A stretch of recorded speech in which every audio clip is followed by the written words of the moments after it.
We'll see what stupid shit they come back with this time. G'day. Well, hey, this show does not have sound effects, guys. Hello, everybody, and welcome to episode 513 of the Dead Robot Society. I'm Terry Mixon. Joining me, Paul E. Cooley. How are you doing, man? Why is it I'm in the good mood, you're in the bad mood? I'm not in a bad mood. I'm just going to go blah, because I can. All right. Whatever rocks your boat. Whatever rocks your boat. I'm going to mix my metaphor. You and I need to go to metaphor and idiom school because we have been fucking up all day today. Yep. I'm going to... Whatever. Would whatever floats your boat be better? Yeah, that would be better. I'm doing pretty good. I dug out signal decay, and because I had an idea for it, went back and looked at it and went, oh, I don't need all this other shit. I just got right back to dropping out all the stuff that had mired that story down. So I'm writing that while I'm writing Evolution and switching back and forth because I'm insane. But I'm back on that horse. I got 2 audiobooks submitted today. No, 3. Yeah, 3. Does it count that one submission that they booted back to you because you had a naughty word in the intro? So, people, if you submit to Audible, make sure your retail sample has no profanity. Now, we don't know what counts as profanity, but the only piece of quote unquote explicit material in this retail sample was the word penis. Apparently, according to a bunch of other audio narrators who immediately started commenting on my thread, they knew that was not a secret to anybody. Penis, any kind of naughty part will get you pulled from Audible. If you have it in the retail sample, will get you denied. So yeah. Anyway, not a big deal. I was just kind of annoyed by that. I had to post about that. But let's see what else is going on. Other than that, just trying to write through this stuff as I get all these other things like video editing, audio editing, because I'm only putting out 6 podcasts a week right now. Only 6? Only 6 and 2 YouTube videos. Only. Well, 2 of those podcasts will go away in a couple of weeks. So that's good. Because Gears Inferno is finally finishing up its run. Apart from that, not a whole hell of a lot. Pretty boring around here at Shea Cooley. So where are you in your current writing progress and whatever you're writing right at this moment? You in the end sweep? I seem to remember you're past the swampy middle and you're starting to race towards the end. Yeah, with Evolution, it's the shit is started to happen. So now I just have to follow it down the rabbit trail and see how ridiculous I can get. So I'm looking forward to it because it's going to make some people who have been dying for me to do something with the black.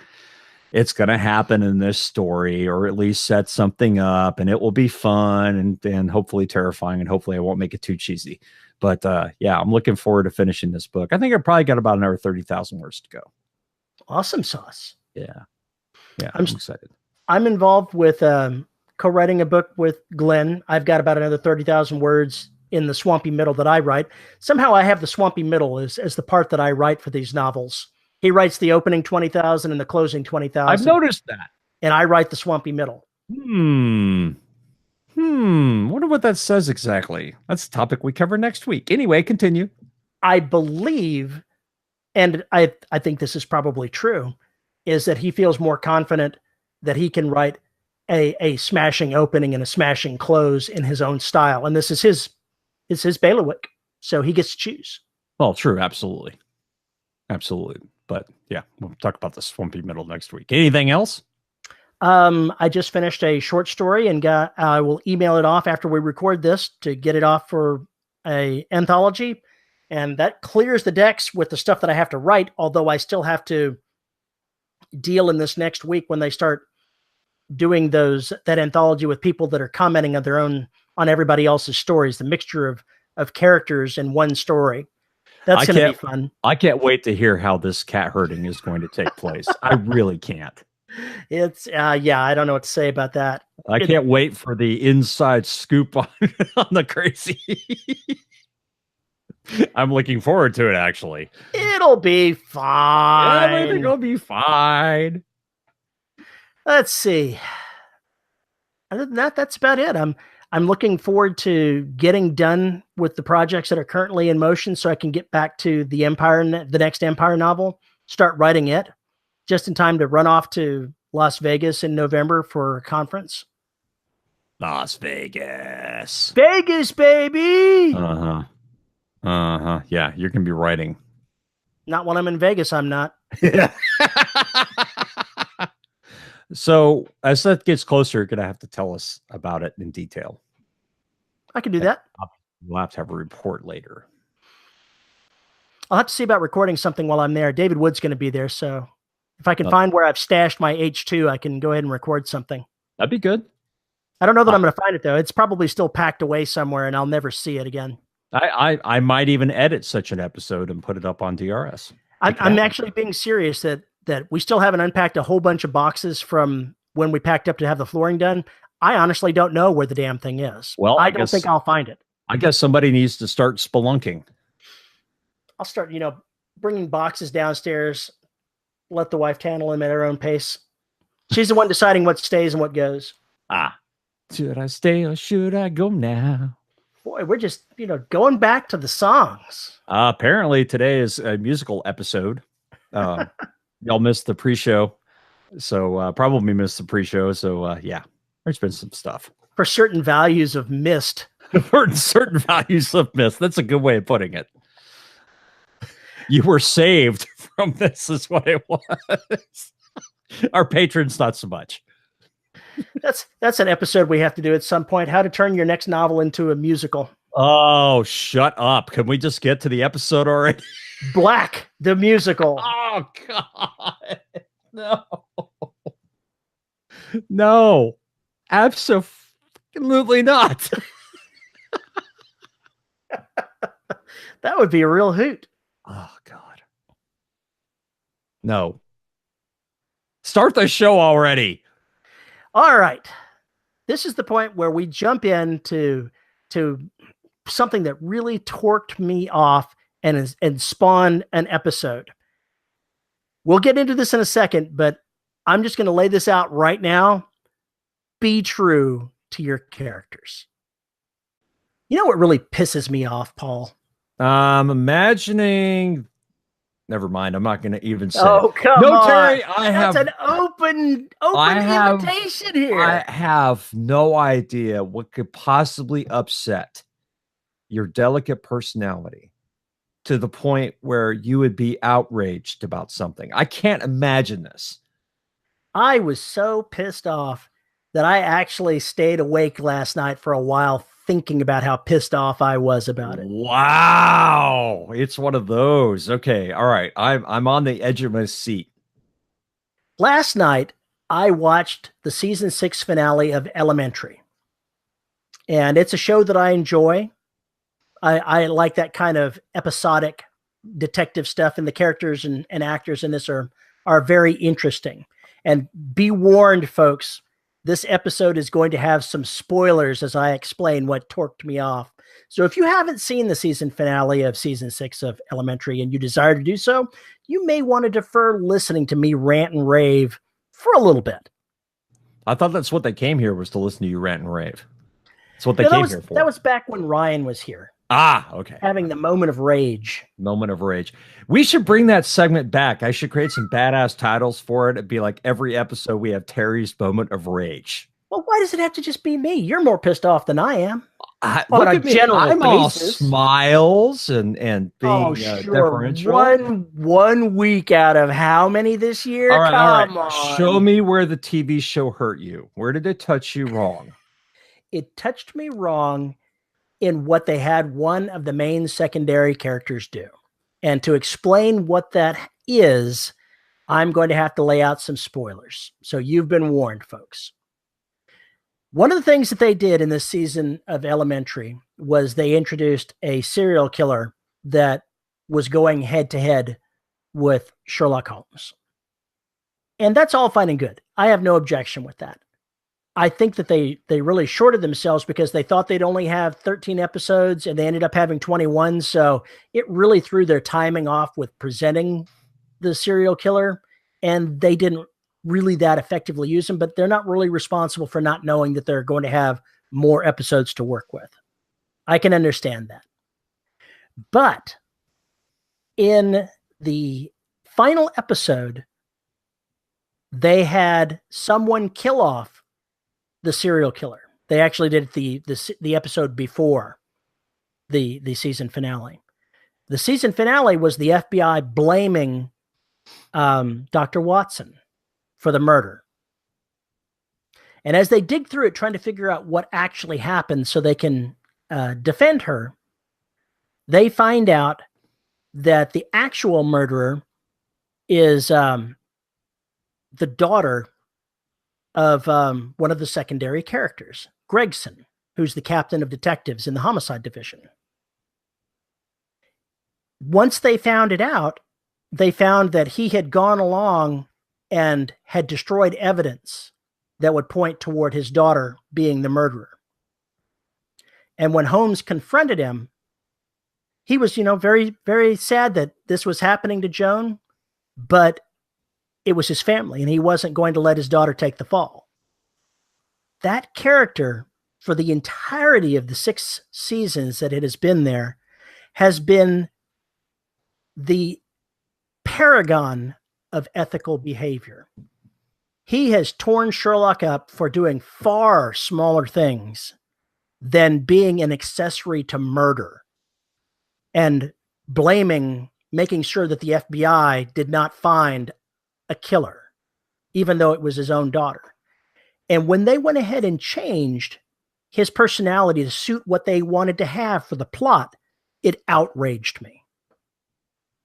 Because the character they had portrayed would never do that. He would be horrified. He'd be very conflicted, but he would not let an innocent woman go down for a murder that someone else committed. That's just not the kind of person he was. And yet now he is. And so that's my outrage. So that was something they didn't work into the show at all in the earlier episodes. So they gave you no heads up that something was going on with this guy. Well, he didn't find out his daughter was the murderer until the final episode. Oh, okay. So he was in the dark too. It's not like he plotted this. Okay. But when he figured it out, he went along and cleaned up behind her rather than forcing her to fess up. I can understand protecting family, and I can understand the bind he's in, but taking one single episode to drastically change the behavior of a character and change their ethics is unacceptable to me. It rings false, and it outrages me. So based on that and knowledge of the character, I've never watched the show, so I have no idea what's up. But it sounds to me like if they had spent the season where he's maybe figuring some of these things out, or dropping hints about things that are going on at home or whatever, then at least you'd have some kind of hint that something was going on with this guy, which would make it less insane at the end. It sounds to me like you're not pissed off about the change. You're pissed off about the change because it happened within like 24 hours. Yeah, pretty much. Admittedly, the serial killer murdered his daughter's roommate as a direct attack at Sherlock Holmes. Gotcha. So there's a lot of things going on, but there was no pre-staging to show that this character would violate his ethics for anything. And so by having him do it at the last minute, it was the writers being lazy, in my opinion, and changing a character so that they got the outcome they wanted for the plot. We talk about all the time, or we have in past episodes anyway, about making sure you control the characters, where they go, what they do. So you can give them a leash, so to speak, but at some point you have to rein them in. And then there's the other side of that, where you constrain them and put them in a box to where they cannot do the things that they would normally do. Or there's the really bad stuff where basically you just make them go completely against their type because it suits the story without going back and fixing it. There's another option in there, which is the one I do, and I have the personalities play out. If the plot becomes unreachable, then the ending changes. Yeah. Well, that's I guess with TV writing, it's a completely different deal if you're doing it for a network. I don't know enough about the process. I just have heard the horror stories. They had a season, an entire 21 episodes to lay the groundwork to make that change that they introduced at the end believable for that character, and they failed to do so. And that was lazy writing. They knew where they wanted to go. I've read an interview by the guy that produces it. They knew where they wanted to have Watson at the end of at the end of the season. Yet they failed to lay the groundwork for the betrayal. Okay. So when you're writing thriller, suspense, mystery, especially where you get close up with the characters on a continuous basis, this is something you kind of have to watch out for. Because if you try and throw that twist in at the end and you didn't give enough of the evidence that it was possible that would happen, then readers are going to be pissed, like Terry. If they had done something earlier, they've introduced the daughter at several different points during this season. If he had compromised his ethics on her behalf for something else, at least that would be a hint that the character could do something like that. She, at the beginning, the first introduction of her in this season was where she came to tell him that she had a problem with alcohol. If he had done something like hide it, as opposed to making sure that she got treatment and being upfront and saying she needed to do the right thing, if he had hidden it, that would have been a clue that this betrayal later on for his daughter made sense. But he didn't. See, the way I would write that story is that would be a whole season unto itself, is them figuring out who did what and instead of trying to hammer that home in one episode. Because that's too much to cover in one episode. It was a lot of ground to cover. It was a ton of ground to cover. It felt very rushed. It felt like they wanted to fit that square peg in the round hole and get the outcome that they wanted. Admittedly, when they were doing this, they didn't know if they'd have another season. They wanted to wrap everything up. But they had the entire damn season to make that happen. Okay. So regardless of why it happened, basically it rubbed you the wrong way because it did happen. Yes. The fact that they changed a character's personality, they changed a character's behavior to go against how he had behaved for literally 6 seasons, just because that's where they wanted to have things end, in a betrayal by that character of the main characters, it offended me as a writer because it's sloppy. There's all kind of places you could have hit the hooks that could have had somebody at the final episode looking back and going, oh, I see this. I see how this could have happened. But the fact that they didn't should be offensive to anybody that writes stories like that.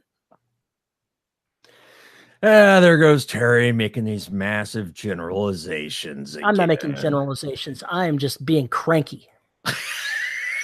So what else is new?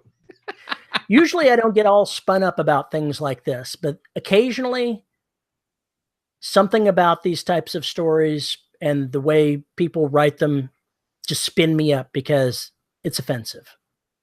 You know what's really funny is this actually dovetails with Swampy Middle.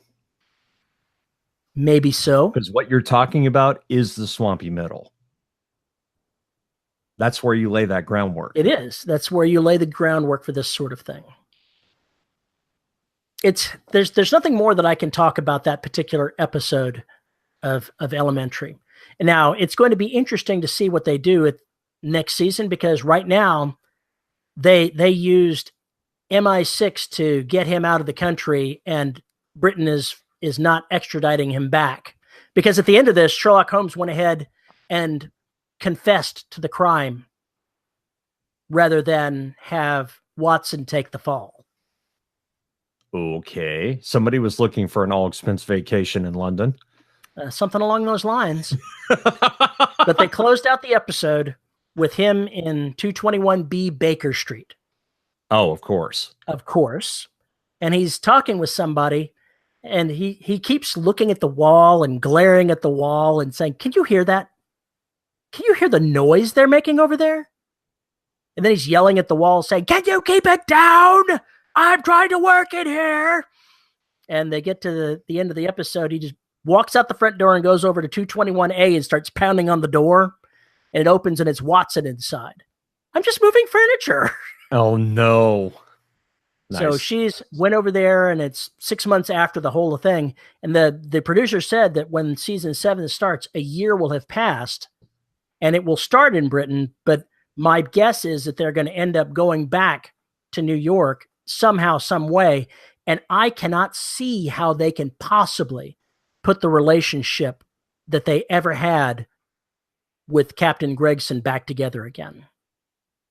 How does one get past that kind of betrayal? I don't think you do. I don't think they do either, but I'm going to wager that they find a way to try to make that happen. So this rolls back to reader expectations too, listener expectations, Yeah. viewer expectations. My expectations were violated. That they weren't going to pull the rug out from under you, which apparently is how you feel about it. Yeah, if you get right down to it, that's how I feel about it. If they had gone about it differently in setting it up, so that the how did I not spot the inevitable betrayal sort of thing? If they had set the groundwork for that and they ended up having to flee the country, I would have been much more accepting. The fact that they didn't bother to set it up, it makes it unbelievable to me. Are there other books you can think of or stories where they didn't do the setup properly and it just like flattened? I've ran into them before. I couldn't name it because I immediately stopped reading that author. I'm thinking Scooby-Doo personally. Oh, you are? Where did you possibly get an expectation that they would, lay out the groundwork for any of that? You pesky kids! That's one of the things is like, I watched that and I was always like, how does this make any goddamn sense? I mean, I enjoy watching the cartoon, but I kept thinking about the stories going, what? Anyway. Now, if you watched the Roadrunner show, you know that the Acme Company is actually the villain of the tale. More or less, yes. Because they're obviously sabotaging Wile E. Coyote. Obviously sabotaging him. Yeah, let's go with that. Never mind the fact that he can't read a user manual to save his life. Literally. And by the way, if you look at the speeds of a Coyote and a Roadrunner, that shit would be over fast. The Coyote wins. The Coyote would win. Hands freaking down. The Coyote wins. Roadrunner, I think a Coyote can go something like 40 miles an hour, and a Roadrunner maybe half that. Something like that. It wouldn't be pretty. It wouldn't be pretty at all. As a side, you know how they were always doing the painting of tunnels on roads going into tunnels? Somebody did that in real life, and I saw the picture of where a car smashed into it. Oh, nice. Because they thought it was real. Oh, the ultimate troll. That is bullshit right there. That is of course, how do you not? Well, I guess it's possible to do that these days. Yeah, It looked like it was in a parking lot or something like that, where you're supposed to drive around it, and maybe 10 or 20 feet from the edge where you're supposed to go around, they painted the tunnel. So somebody mistook that was an actual opening that went through there. Oh man! Rammed their car into it. Oh man, that's bad. Violating somebody's expectations. Yeah. So let's get back to the trolling here with your characters. When is it appropriate to troll a reader? I think it's appropriate to troll a reader when you just want to increase their level of outrage at some event or some character for what they're doing. If they'd have taken, for example, the serial killer that they had in this, and they'd have gotten a lot more use out of him and had him start whacking off people close to Sherlock Holmes, that the viewers cared about, that would be trolling the viewers. I don't know. It depends on your definition of trolling. I don't know about that. What do you mean then? Go ahead and explain. Well, it's not necessarily. I'm thinking of humorous works like Hitchhiker's Guide to the Galaxy, where you get trolled all the time. Is that trolling? I'm not sure that's trolling. Well, hang on. Let me get this out. Where you think that you're going towards something, and then suddenly it just pulls the ripcord on you, and you're not going anywhere at all. You're going in this completely different direction, and you may never get back to that point that was there. Of course, you just call that space opera. No, I think I owe you that one. Galaxy, I owe you that one. Sure, you can tell me that, but I think it's more bizarro fiction if you look at it. So is that something that you should stay away from in regular work and just kind of, keep that for experimental fiction? It works for that type of humor. I'm not sure that I could pull it off. I just sound stupid. You just sound so. Well, what about breaking the fourth wall? If I was writing Deadpool, that would work out just fine. It's funny, if you go back and look at classical work, you'll see several authors who broke the fourth wall all the time, especially when they're self-satisfied about whatever scene it was they just put together. Reader expectations change decade by decade. Oh, yeah.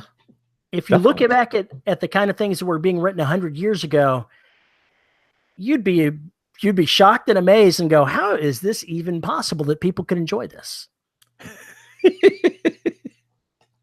Or go back to Victorian times, all their porn was about spanking. So, ooh, look at those bloomers. Spanking is yeah. You kind of have to you kind of have to realize that if you write something that's very time full, that decades later people are going to look at it and go, "What the hell is this? Nobody talks like this?" And yet, I mean, 100 years from now, people might look at Terry Mixon's work and think he's either a god or a very, very strange dude. I'm going to vote for the latter. You're going to vote for the latter. They're going to have pictures of you in like the Smithsonian, first man to ever, I don't know, throw weed eaters at kids or something. I don't know.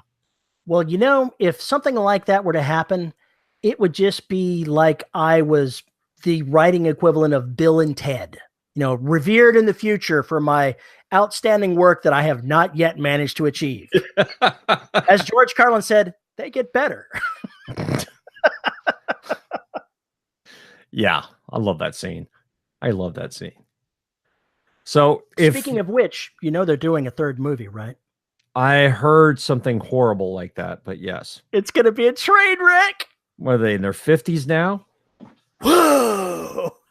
Somehow, I just don't think that's going to work. It will be pathetic and sad. I cannot imagine an adult Keanu Reeves doing that. I want to see it just to watch him try to act like that. That's what I want to do. I bet he pulls it off. That's the I'm sad sure he part. will. He's going to do the air guitar. Look at his face. It's going to be amazing. Yeah, I'm just worried. How are they going to get back to his 30s? How are they going to age shift in between 30s and 50s? I don't think they're going to try. Probably not. I don't think they're going to try at all. Personally, I can't wait to see his next John Wick movie. Now, the second one was kind of a failure because they didn't expand on the interesting parts of the movie, the world in which he lives, which was what really was enticing about the first one. So we'll see if they get back to that. What do you mean the world in which he lives? The world of assassins that's hidden amongst regular society. So is that something they reveal over the movies? They reveal just a little bit more and more about it as it goes on? Have you ever seen either of the John Wick movies? Obviously not. Obviously not. Well, in the first movie, he's a retired assassin, and after things go sideways, he busts up the floor of his garage and pulls out a chest that's filled with various weapons and things and stacks of gold coins. And it turns out that these gold coins are what the assassins people pay each other in their hidden world for various services. There's like the cleanup people that come and remove all the bodies for a certain amount of gold coin. There's a very discreet assassins hotel in New York City where the gold coin is what, gets you in there. So there's obviously a lot more to this world than meets the eye that they then fail to explore. Interesting. But if they explored it in depth, would it kind of ruin the mystique? They could have explored it a little bit more because you're still in the dark. In the second movie, they didn't really expand on the details they were showing you. Even if they don't tell you anything, if they just show you more of the kind of things that happen, that's expanding on it. That's like Dresden. Seems like every book that I remember, he has a run-in with somebody that shows up in a book or two, or gets referenced much later in the book. And it's almost like Butcher going, "Hey, remember this person? Keep track of them," and then goes back into the story. Yeah, I can see that.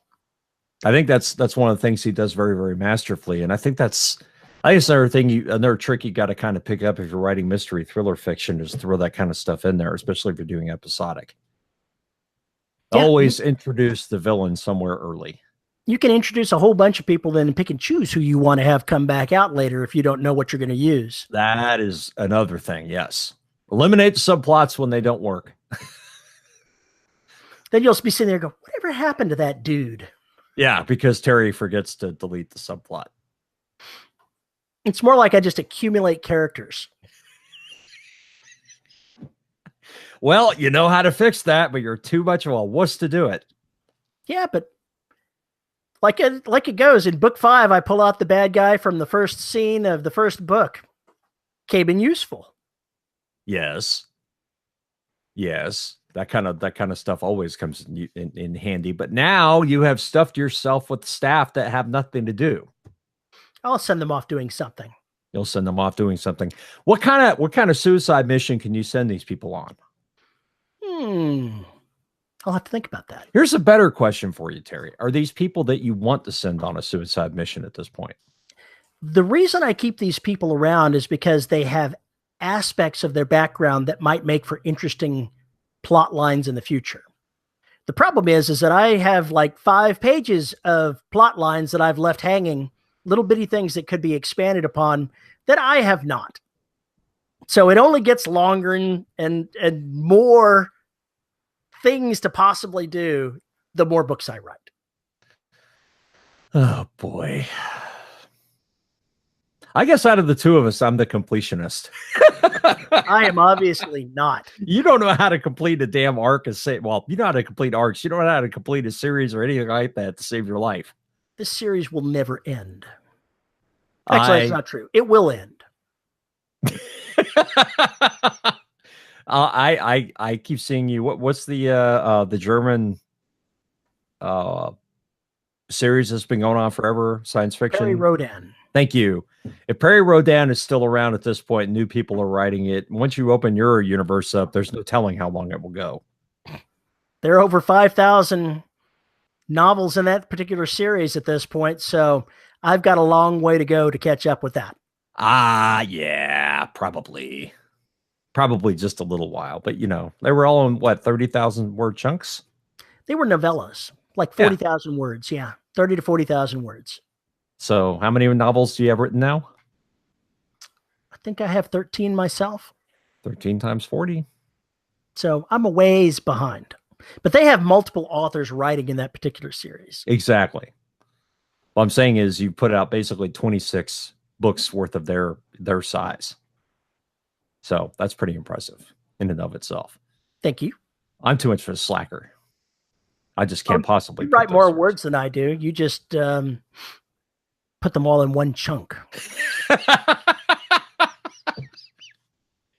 Oh boy, that's a kind way of comparing how we write, how we put stories together. That's a kind way of saying it. That's the kindest words you've ever said to me. Oh boy, that's sad. It is sad. It is sad. I show up here every week to get abused and insulted and whatever else we do. And yet you keep coming back. I know. I just can't. I just don't have the gumption to press that button to blow up your chair. What makes you think you have the controls? That's what I was about to say. Is who has the controls now? I obviously do. It's for my own safety. Yeah, right. Yeah, that happened. So what else do you do with characters? What else do you do to make them consistent? Consistent? Yeah, make sure you don't go off the reservation. You've got to keep your characters in mind when you're writing things. There have been points where I've been writing a story where I had a particular end goal in mind. And as the circumstances develop, I come to the realization that the character would never do that. I finally get clarity on something, and what the character would do becomes clear to me. And that's where the authors say that the character just did their own thing. And I let that happen. If a character would not do something or would do something, I let it happen. And then I figure out the consequences for it. Or figure out a reason why they did it. Mm-hmm. But I maintain the consistency of character because I see the character as the premier portion of what I write. The plot is secondary. Character and how they behave is of the most importance to me.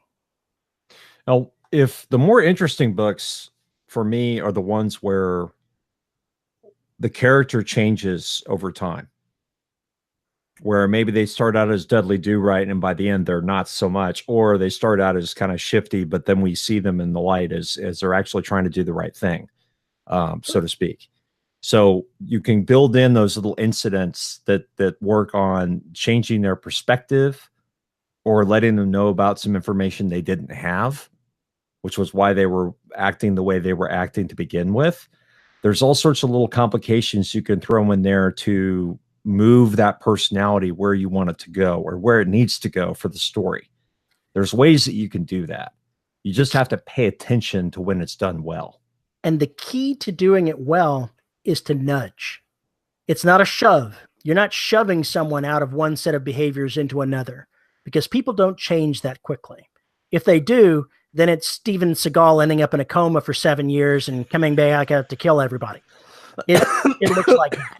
You say that like it's a bad thing.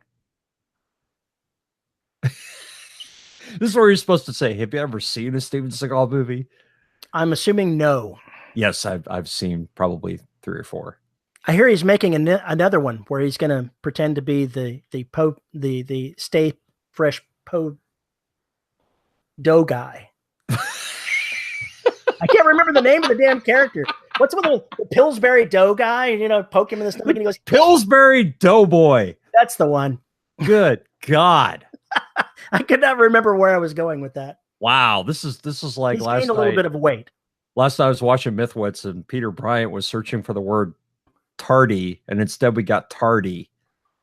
Tarty versus tardy. Kind of a problem. Yeah, but he thought about it way too long. Yeah. It was bad. It was bad. Anyway, yes. Grasping for words. The older you get, the more you do it. So when you do this nudge, where do you do it? I've usually, since I write by the seat of my pants, it's on an incident by incident basis where the character runs across a trying set of circumstance and they decide that they're doing X in that. That sets the course going forward. Because I always keep in mind everything that the character's done in the past to get them to where they are today. So I don't plan ahead how to nudge them. They get nudged by the circumstances that I put them in and the way they respond to it. And I just have to pay attention. You think that organic approach is better or best even for people who are doing outlines? I wouldn't say that at all. It works for me. If you're writing an outline, you may want to try to put some markers down of where you think things are going to happen. Just realize that they may not work out the way you think they do by the time you get to them. Oh, that never happens. Never, ever happens. I like taking like taking the characters and have them change when they're in the pressure cooker. And I love putting characters in pressure cookers. That's kind of like what I do. But to watch the ones that you think aren't going to fall apart or shouldn't fall apart be the ones to fall apart. And then, you know, some of the other ones to rise, terrified out of their minds, completely sure they're going to die and yet doing whatever they can to, you know, live. You know, whether, and it's the same kind of thing if you're dealing, you know, writing a love story or anything else is basically who's going to be the strength here. And sometimes you have to put them in the pressure cooker to figure that out. But that's when it gets fun, because that's when you can have characters do start cracking up and doing stuff that they wouldn't normally do. And you can realize very, very quickly that they're in that kind of situation. Michael Biehn's character in the Abyss, for instance, the SEAL commander who loses it because he's falling prey to that syndrome. But you see him slowly start cracking up, and then by the end of it, he's just a complete lunatic. Even when the characters don't turn into that sort of thing, over a period of time, you can see, if you look back, how they have changed. Unless, of course, you're Dirk Pitt, in which case you never change. That's fine. There are characters like James Bond and Dirk Pitt that never change from book to book. It's all about the plot for them. Their characters are set in stone pretty much. That's fine. That's an adventure story of a different kind. But if you look at Princess Kelsey, you can definitely see where the pampered princess has morphed into something a lot more dangerous, a lot more forceful, and a lot more willful. Yeah, maybe more fully realized as a human being. Yeah. And that's what happens to all the characters that I write about anyway.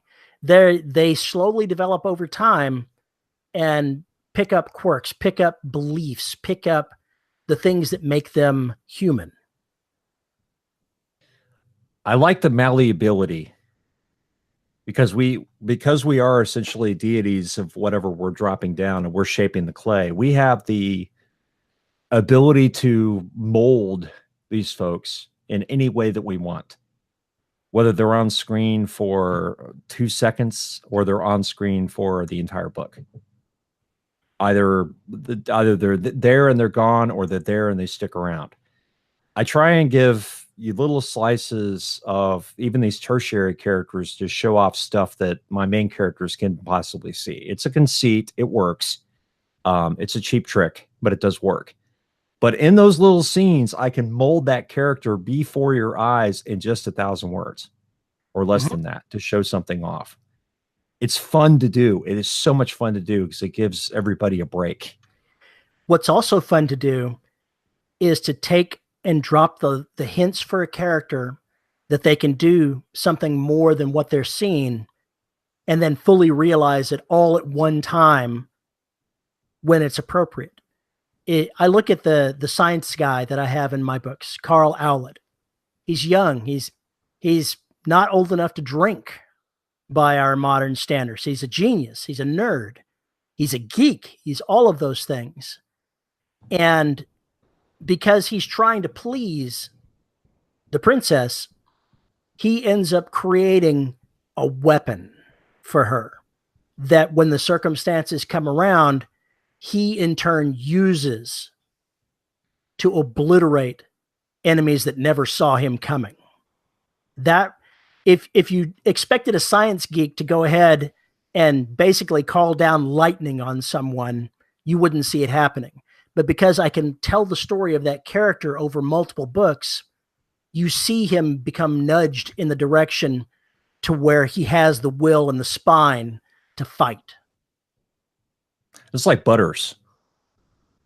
Butters, same kind of deal in Dresden. Meek. I can't believe he's got the damn sword now. I can't believe he's still alive. Time for the polka. Yeah, exactly. Time for the polka. Those characters can be a lot of fun, those tertiaries. Whenever with the Black or Derelict or Gears Inferno, I'm going to use and abuse the hell out of them.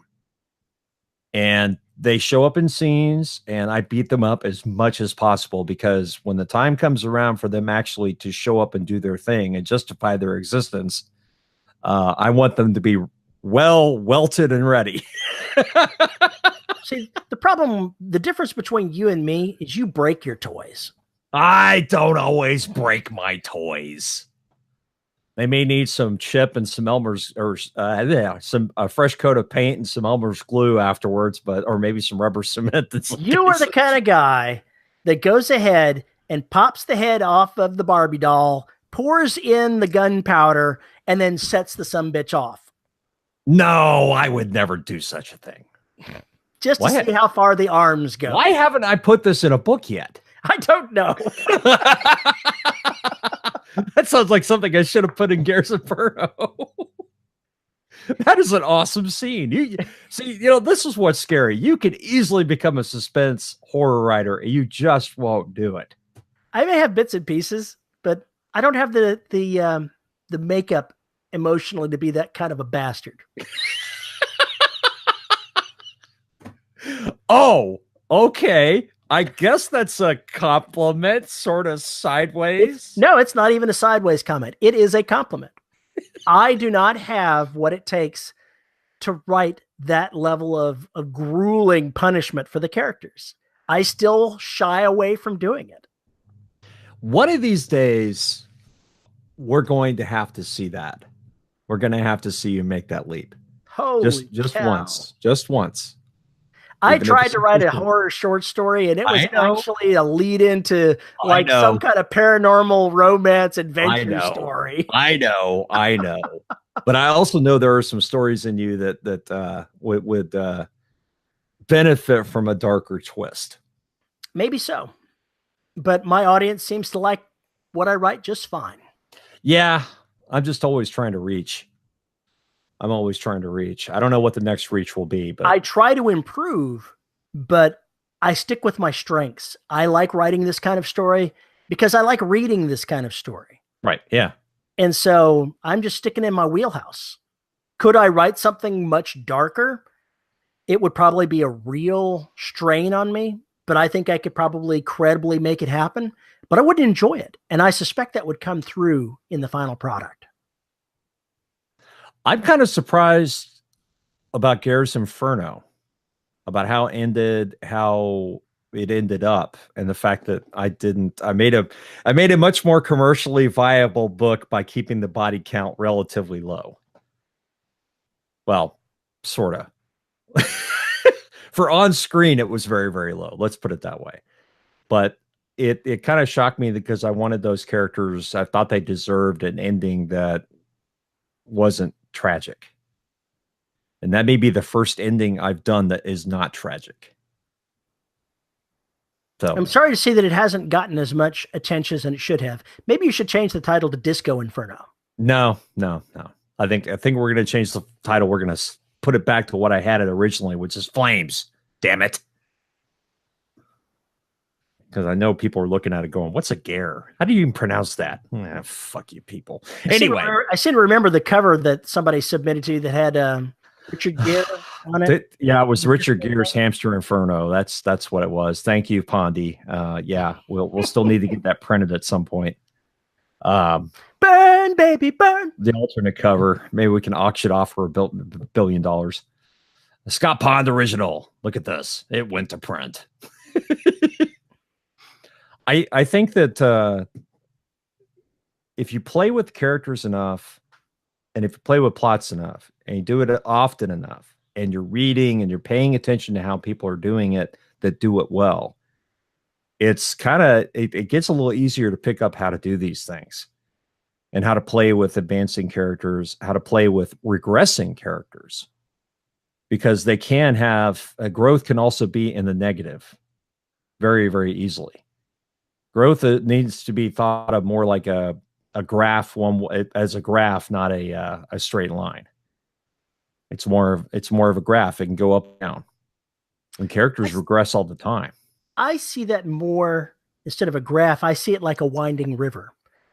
It has loops, it has twists, it has turns, but it never goes backward. It may loop around, but it's always going forward. As long as it never goes back on itself.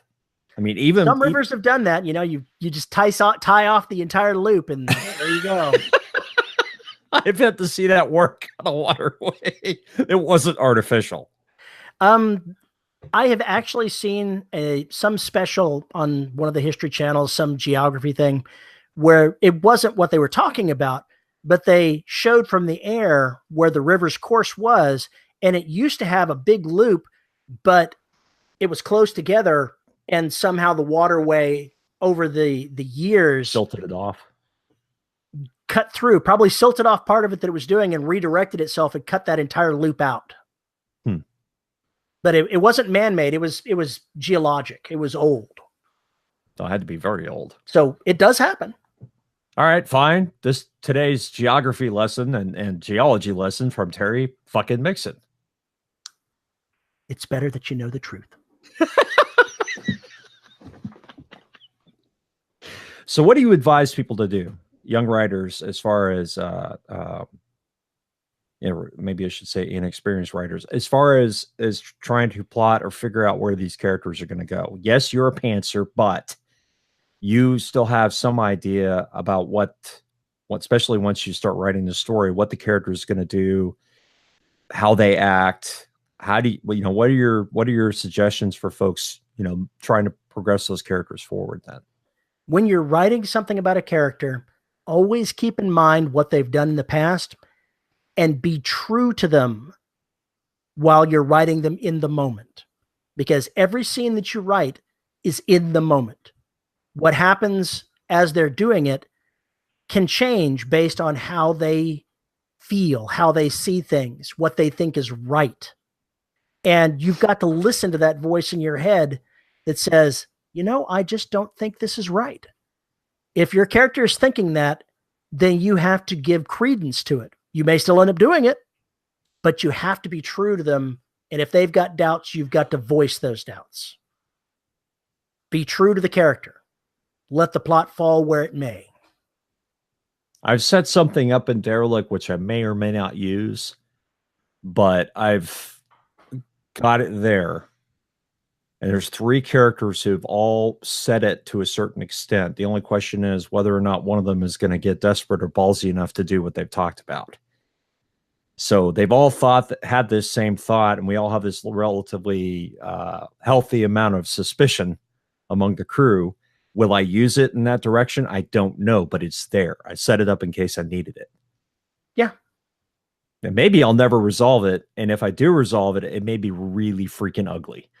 But I set that up for them to have another growth possible in the hostility direction if I need it later.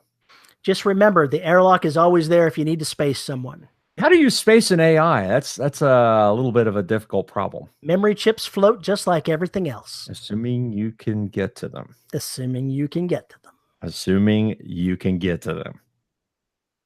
Because, sentience, I imagine, have a will to live. I think that's a key part of being sentient. Yeah. So, yeah. Anyway, that notwithstanding, I think that's what's fun about writing. It's not that, for me, it's not just the story. It's how the characters go through the story. That's why we read. Otherwise, it's just a summary of events. No one escapes unscathed from life. And it's true of characters. It's true of people. And we just have to keep that in mind, that no matter what we're doing to the characters, it's going to leave emotional scars. And it's going to change their behavior going forward, perhaps to the point to where they look back and they have no idea how they got where they are. And that's fine. That too is life. How did I get here? What happened to put me here? How did I end up in this mess? And some stories start out that way. They start in that part of the story. Sure. That's how they work you into the hell. Well, we babbled enough. I think we have babbled enough. Folks, if you can think of something about characters and the misuses and abuses that screenwriters and authors put them through to twist the character to fit the plot, why don't you send us a note at show@deadrobotsociety.com. You can find Paul on Twitter at Paul_E_Cooley. You can find us on Facebook at the Listeners of the Dead Robot Society Facebook group. You can find our audio episodes, all 500 plus of them, at podhoster.com. At is that what it is? Where is it? Podhoster is our host, you douche. It's our host. DeadRobotSociety.com. Do we actually have links to them all? Yes. I thought about that. If the posts fall off after a while. So we have this thing called archives. I had this moment where I thought, no, it's all gone. I'm in the moment. I can't help it. I'm in the moment. If you have to thank our wonderful host, Podhoster, makes all 500 bazillion episodes of the Dead Robot Society available for your ear holes. Was that so fucking difficult? And if you would like to support us for as little as $1 a month and get exclusive content, go ahead and go to patreon.com/DRS podcast and become a patron. Paul, speaking of patrons, who are our $10 patrons? As of this recording, our $10 patrons are Sue, please, for Graga's sake, just finish something, Bayman. JD Barker, Corley Davison, Kelson Deal. Thanks to DRS 502 Fear, I published my first book. Congratulations. Woo! Glad we could help. Isabel, Cushy, Rick, Suicidal, whatever it is, Shaw, Lisa Slack, Sandy Manpants, Cheryl Winters, Tracy Bodine, John Kilgallen, Devin Lee, Nathan Rector, German words petty, whatever. Drew Rubber Duck Debugging Bernardi. Okay, I want a story about rubber duck debugging. I want to hear about this. Chris Winder. Ducky, he's my friend. Chris Winder, Andre Conde Moraes, DJ Chamberlain, and J.R. Handley. Thank you, folks, for supporting us. We deeply appreciate it. Yes, thank you very much. And with that, we're out of here. Paul, we'll see you this weekend. Oh, yeah, we have a live show this weekend. We do. I guess I should tell somebody about that. Maybe you should mention that to someone. I should do something about that. Okay, well, I guess we better end up this episode so I can go do that. Ruh-roh, Raggy. Bye, folks. Bye-bye.